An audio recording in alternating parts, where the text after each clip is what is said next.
naman, tinatawag ka kaibigan ngayon. Huwag mong patatagalin habang mayroon ka pang pagkakataon.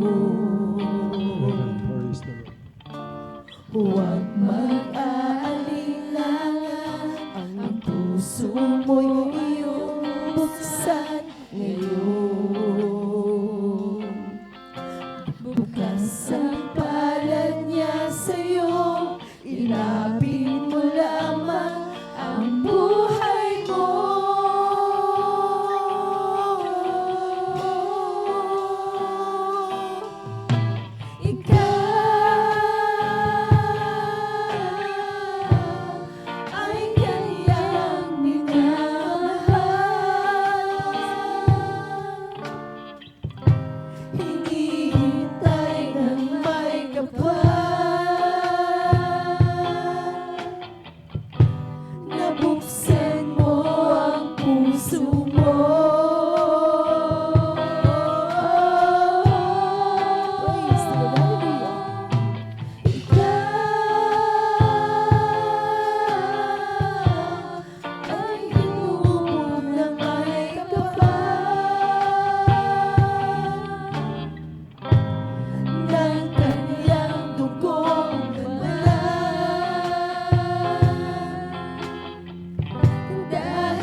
Tinatawag ka kaibigan ngayon.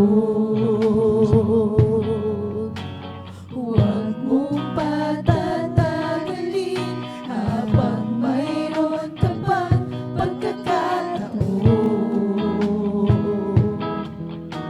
Huwag mag-aalinlangan, ang puso mo ay iyong buksan ngayon. Bukas ang palad niya sa'yo, ilapit mo lamang ang buhay mo.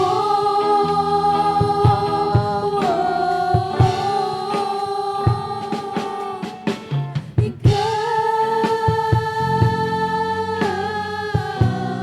ay kanyang minamahal.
mahal na Panginoong Yesus po Amen. lamang. Buhay